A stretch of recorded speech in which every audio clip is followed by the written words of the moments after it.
The next thing we'll be planning before, as part of Domain 4, we now have Principle 14, conducting the engagement work. We've planned, we've got a full work program. Now we need to execute and do a walkthrough of that one. Internal auditors will need to implement the engagement program to achieve the engagement objectives. Standard 14.1 there, we need to gather information so that we can analyze that information and evaluate. Because if you've came up with an evaluation criteria to say these are the internal control, and then you came up with tasks to be performed, test those internal control. And in testing them, you will be gathering information that support whatever conclusion that you are coming up, because remember, you cannot just make conclusion. Your conclusion will need to be supported by relevant, reliable, and sufficient information before you can say in this area they are not complying with the internal control that they've set in place. That information, that conclusion, you need to ensure that you've thoroughly analyzed and evaluated information. Remember, there is two services that we offer: assurance and consulting service. This is why we're saying assurance, because to assure is to make others feel comfortable, to enhance their degree of confidence. Now, to assure, you must have analyzed and evaluated the information so that you are able to say to me, you can relax, things are working as intended. You cannot make such conclusion if you did not analyze and evaluate that area. So to perform analysis and evaluation, you must gather information that is relevant, meaning that it must be consistent with the objective and support the scope and contribute to the results. You cannot be making conclusion about the Cape Town campus using information of Bellville or Wellington campus. It must speak to what we're talking about, the scope that you've scoped with, but even the audit objective of what is it that you want to achieve. Or if, for example, we are scoping using a period, we're saying, okay, we're doing an audit for 2024, we cannot be supporting our evaluation or an analysis using information that comes from 2023. Okay, and it also needs to be reliable, must be factual and current, because we're going to use professional skepticism to evaluate if the information is reliable. We need to have that inquisitive mindset and obtain more evidence. If we are not happy about the information that the business is giving us, we must make sure that the information is supporting our analysis. But reliability will be important in your work in internal auditing, because sometimes you'll have to ask yourself certain question: is the information that you're gathering, what is the level of its reliability? Can you trust information that you're getting directly from the auditee, or the information that you've gathered yourself as an internal auditor, or you've got from a third party? If, for example, let's say you say to me, you as a business, you've got 1 million in the bank, how do I prove that you've got a 1 million? I can request the bank statement, but if I'm getting that bank statement from you, there is a possibility that you could have tampered with the numbers. Okay, there is that possibility. So that means I can place reliance, but not high reliance. But if I get that information from a third party, where I contact the bank and say I'm doing this audit because I have such an authority, then they send me your bank, the business bank statement, and then I can prove from that statement that actually yes, you have 1 million in the bank. Then that information is more reliable as compared to information that I've gathered from you. Then you will also need information that is sufficient. That means it's enough to enable internal auditors to perform analysis and complete evaluation. This will be also important, because if you are presented with false information that is not sufficient enough, you cannot be able to make your conclusion. Okay. And then you must also consider if more information to be gathered, if not relevant, reliable, or sufficient. If no such information can be, or be obtained, this could be reported as findings. If I find an issue in an area, I request more information, and you cannot provide me with what supports your opposition of this issue that I'm raising, then I need to report that as a finding. Even if I audit an area, then I'm requesting information. People do not have policies, they cannot give me everything that I need. I can raise a finding just around not having the necessary information that was required, even before we look at an issue of non-compliances. Okay. Then once we've gathered that information for analysis, You've got standard 14.2 analysis and potential engagement findings. This is what you will have to note, and you will have to be noting when you are doing your audit report. When you are testing internal controls, there will be internal control that fails the test. But at that point in time, they are just issues. They are just potential engagement finding. They cannot be finding. You can start and work through your audit program, and you might have issues, maybe 15 issues or 20 issues. But when you are done, you might end up with 5 findings, because once you bring them into discussion with management, they will start providing you with more information. Some then, as they provide you with more information, some of those issue or potential finding through that discussion might be taken out to say, oh, this is just an issue, it's not an actual finding. You'll see how we raise a finding and what constitute a finding. So that's why then it's important to analyze relevant, reliable, and sufficient information to develop potential engagement findings. Now, remember when I was doing evaluation criteria, I said criteria are internal controls. It's the ways of working, and we establish them by looking at policies. What is the policy? If the CPUT policy, as I was saying, you need to obtain 60% to get into advanced diploma, then when we start doing the actual audit, and we find that there is 5 students in the advanced diploma who don't have the required average mark, then those people are now potential finding. That means when we do an audit, we establish a condition, because the criteria, its internal control, is what should be in place. What should be in place is that all students accepted at CPUT must or should have obtained 60% average minimum. And then a condition, once we go and audit what is currently in place, if we find those 5 students without having the required average, that means there is a difference between what should be in place and what is in place. There is a difference between the criteria and the condition, and that difference is what we call a finding. Okay, now internal auditor will need to determine the condition by using information and evidence gathered during the audit. You can only get a condition by conducting an audit, because you will not know that there is 5 students who do not have the required average if you did not get evidence in that area. Okay, now the difference between the criteria and the condition is the finding. This is what will need to be noted as just a potential finding or just an issue, and then you need to further evaluate it and see if can this be raised as a finding, or can they support why those students were accepted? Because sometimes they will say, okay, we've had a meeting with the faculty dean and they decided that they are not meeting the target, they're not getting the numbers, let's reduce the criteria from 60% to 55. Then that explains why those 5 students are there. But if there was no such a discussion, then it makes it a finding. But if it can be substantiated as to why it happened, then it was just an issue that was just noted. Okay, but now, which is why if no additional analysis are required or no difference between criteria and condition, the internal audit must provide assurance in engagement conclusion regarding the effectiveness of governance, risk, and control processes. You are there to assess the adequacy of the system of internal control, and but at the same time the effectiveness, is that internal control, that criteria, working as intended.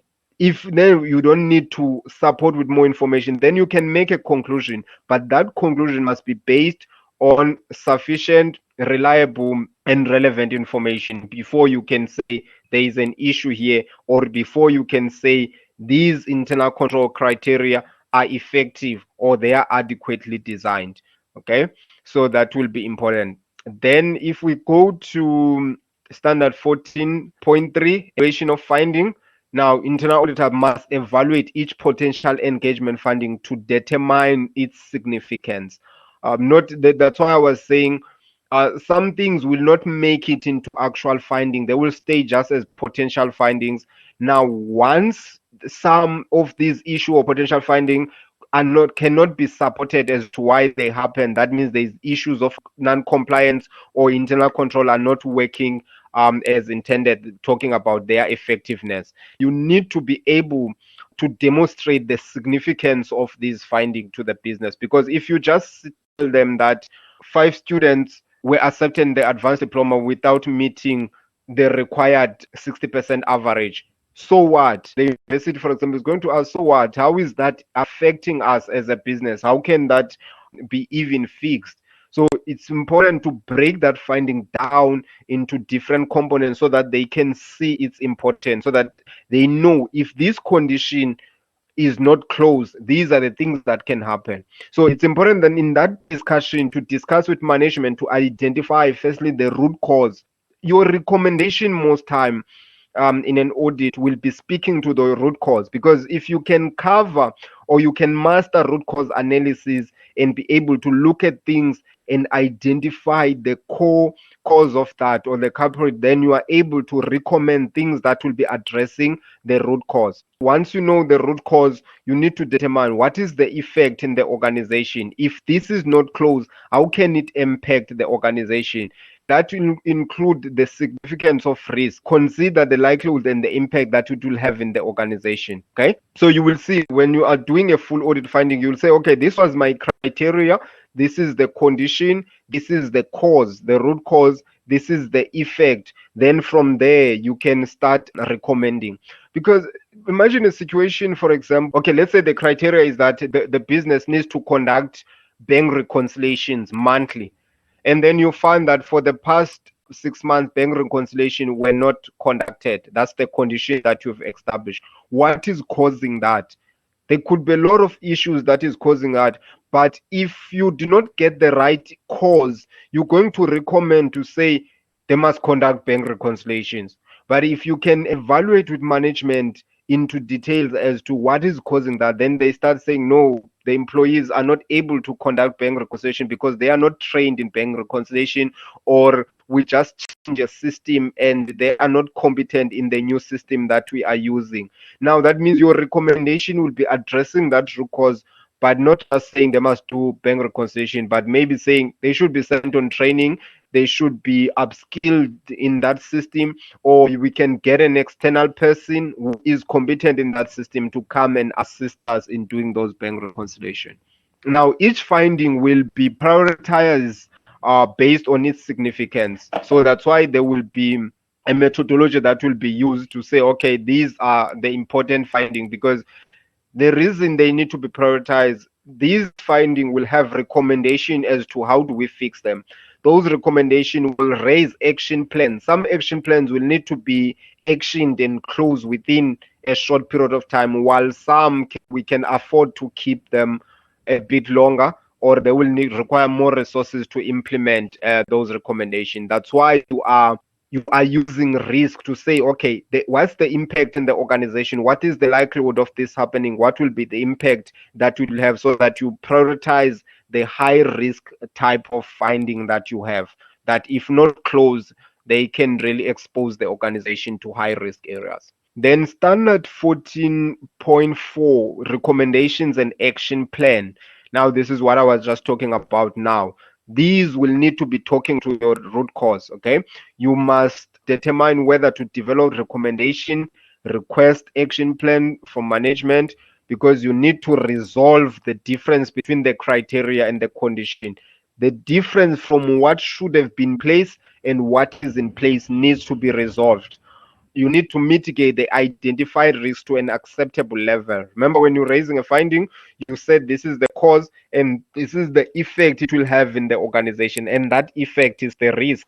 Because if you do not fix this condition of the things that are currently taking place and wrong, if they don't get fixed, this is the exposure into the organization. Now, your recommendation must mitigate that risk and address the root cause of the analysis. Because if you do not train, the example of bank reconciliation, if you do not train these people, they will continue not doing bank reconciliation.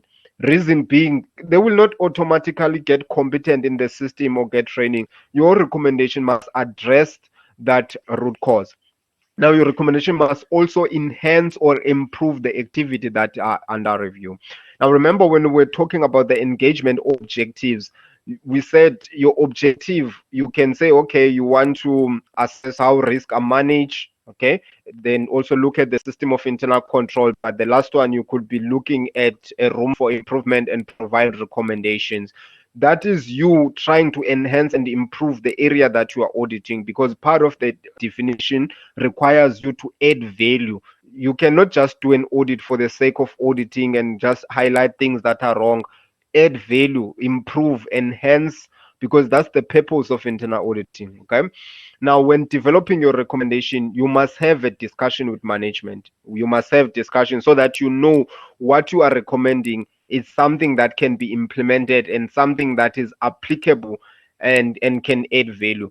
If, for example, you look at, let's say I own a bakery, you come and audit me. Now you find that there is some theft there that is taking place, and then you are recommending that I must have some security system in place, maybe some tags, or have CCTV cameras. Those things, there is cost versus benefit, are going to cost me money as compared to few loaves of bread that can be stolen a month. If I spend all this money into getting CCTV cameras, that does not make sense. It does not translate into the value that I will be getting. But if I own a jewelry store, then there is some theft there of some expensive item, then you can make such a recommendation because it's going to protect my inventory. So those are some of the things that will need to be looked at. Okay, that's why that discussion with management. Now, if internal auditors management disagree about engagement recommendations, the internal audit must follow an established methodology to allow both to express an opinion and determine resolution. Sometimes we will not agree, because remember, management are the ones who are going to implement this recommendation. If they don't agree, we need to write it down in of what were the disagreement. If we need to take it further, we can do that. But they both parties must express their opinion so that we are able to evaluate the source of the disagreement and what will be the resolution there that comes up. Now, 14.5, that will be engagement conclusion. You must develop an engagement conclusion that summarize engagement results and relate to engagement objective and management's objective. Remember, when we started with the planning phase, you identified the strategies of the organization and operational objectives, and you looked at risks that are impacting those objectives. And you also identify engagement objectives to say this is what we want to achieve with this audit. Now, to conclude, you must be able to summarize what is it that you found. Is the system of internal control here adequately designed and effective? And you need to be able to relate that to the engagement objective, because if you wanted to as to look at how risks are managed in this area and look at the systems of internal control, are risk effectively being managed? You need to conclude on that, because this is what you wanted to achieve. Are the result, we're looking at the results that you came up with, are they reflecting a situation where risks are effectively managed, where the system of internal control is adequately designed and working as intended? That's why you need to have that conclusion. But also at the same time, your engagement conclusion must also speak to management objectives. What is it that management want to achieve? Can they be able to achieve given the issues that might be happening in that area? Okay. The conclusion must summarize the internal auditor's professional judgment about the overall significance of aggregated findings. This is why we at times we talk about things such as satisfactory report or unsatisfactory report, that is based on the number of finding in that area. And if you go to municipalities, you will see people talking about qualified or unqualified report. Those are just audit opinions that you are coming with, because at the end of the day, you need to be able to conclude based on your judgment on the effectiveness of governance there. Do they have the correct structures and policies in place that they are following? They are managing risk, and their internal control are adequately designed and effective in terms of working as intended. But remember, we are not doing a wish hunt. We're not just there to find errors. If we see that at times they are doing the correct things, we must be able to acknowledge when things are effective, acknowledge that they are doing things right. Okay. You can audit an area and not find anything. Acknowledge when the people are doing the correct things, when they are following their processes. Now, the last one, standard 14.16, engagement documentation. everything. When you are planning, when you are conducting an engagement, there needs to be a documentation. Okay, internal audit must document information and evidence to support the engagement results. Okay, their analysis, their evaluation, and supporting information must be documented, because the reason is that, remember, we need to conform to the standard when we apply a due professional care. If an auditor with the same set of skills and competency or the same professionalism comes and do the same audit, can they reach the same conclusion as you've done? And that can only take place if everything was documented, every decision that you've taken, every sample that you've taken, every analysis that you've done was documented. Then we are able to do that. And this also helps to train junior internal auditors, where before you plan an audit or conduct an audit, you look at previous engagement and the process that was followed, and you follow the same process.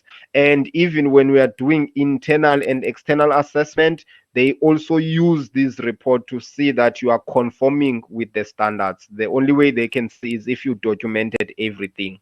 Internal audit engagement supervisor must review the engagement documentation for accuracy, relevance, and completeness. Once you conclude that audit, then you need to go through everything. That's why working papers get referenced, so that you are able to reference even in your report that if you want this supporting information, this is the spreadsheet that you'll find it, this is the analysis that was done, all those things, to ensure that information is correct, it is relevant to the engagement, and it is complete. That's why they will keep it maybe in software such as Banao or Teammates, to ensure everything is kept within the system. Now, the chief audit executive must review and approve engagement documentation. As the head of the department, look at the audit, look at everything that was collected and the analysis, and then you review and approve. If you remember, when we were talking about ethics and professionalism, we talk about confidentiality of information. So there will need to be at times policies for the retention of documentation. Sometimes we'll keep them for 5 years or 7 years. That is dependent in that specific organization or the industry or the country. So if we need to keep such information, it must be retained using the appropriate policies. Remember, when we were doing recommendation, we also spoke about action plan. That recommendation raises action plan that will need to be implemented. Now we communicate results and monitor action plan. So we must communicate the results to the appropriate parties and monitor management progress towards the implementation of recommendation. Once you do an audit, remember, when you were starting, you send out a notification letter to say these are the areas we'll focus, and then even the risk and process owners there. Even you've done an entry meeting, you've done an exit meeting, you've got these people interested in what you're doing. Now there must be final communication there where you're finding and their significance and prioritization, your explanation of scope, limitation, conclusions on governance issues, risk management, and control. Communicate with them to say these are our findings, this is the audit report, because these will need to speak to the people who are going to be responsible in addressing the findings. This action plan that will be created will be dated and will speak to the process owners. Who's the process owner? Who's the person who manages that risk? Who is the person who manages that process? If you look at finance, someone who deals with reconciliation will be the process owner, but someone else will be in treasury. There will be, if there is a finding that speak to treasury, there will be a process owner. Same way in HR, the people who are advertising the roles, recruiting people, doing interviews, are those people are different people. So if there is a finding that deals with the recruitment or deals with interview or deals with contracts, those process owners are the ones who will be addressing the finding and will need to implement your recommendation. Okay, so you ensure that your final communication is accurate, is objective, is clear, is concise, it's constructive, it's complete, and is timely. You cannot do an audit, you finish an audit, they are waiting for finding, and then after 6 months you issue and report what was the use of the audit, because whatever issue that you found, you might find things have changed in that period where you were not issuing the report. It needs to make sure it's timely and is representing accurate information. But any communication or report, we must be reviewed and approved by the chief audit executive. This is where, if there is any errors, they can be identified. Because remember, when we are doing the documentation, we've provided the chief audit executive with all the information that they need. Now, the last information will be to approve the report, then disseminate all the report to all the parties to ensure that the findings are taken into consideration and they are being implemented. At times, it's going to happen, I think we've been discussing this a lot, it's going to happen that we did not conform to the standard. There might be objectivity that was impaired in certain area. So all those non-conformances will be stated in the report. Now, standard 15.2, confirming the implementation of recommendation or action plan. Now, internal auditor must confirm that management has implemented internal audit recommendation following an established methodology, which include inquiring about the progress of implementation, performing follow-up assessment using risk-based approach, updating the status of management's action plan in a tracking system. Some organization that using things such as Banal and Timis, after they've done with the report and send it out, they will create this action plan in a system and add the process owner and link them to a recommendation. The process owner, as they are implementing that recommendation, they will keep updating in the system to say, I'm at 30% completion, I'm at 50%. They will upload the relevant evidence, and then up until they are done by the expected date. So that's what we use, that risk-based approach based on which areas are of important. But it's important to ensure that you are tracking the implementation of your funding. And this can also become your key performance indicator, where you are now looking at the number of your recommendations that were implemented by management, because that means you recommended things that are adding value. But it will happen at times that people will not implement your recommendation. If that happens, you must obtain and document an explanation from management and discuss the issue with the chief audit executive. They need to tell you why these recommendations are not actioned. Is it because of delay, or there was just an inaction from management? But at times their inaction might mean that they are accepting risk that exceed our tolerance as an organization. And if we need to report that, then we need to escalate that to the audit committee. Because imagine doing a full audit, identifying things that are going wrong in that area, and then people decide not to implement the things that you are recommending to close those gaps that you found. So it's going to be important to ensure that you follow up. Sometimes some department will be audited not because they made part of the audit plan, but because there were a lot of findings the previous year. Then the upcoming year, automatically they are added in the audit plan. That is part of us following up on those areas. You will see when you start practicing, some of the findings, we even call them repeat findings, because they are coming from a previous report. You found this to be an issue previously. Now you are following up in the next year. They still not complying. Then that means there is an issue of non-compliance that needs to be addressed by higher level management.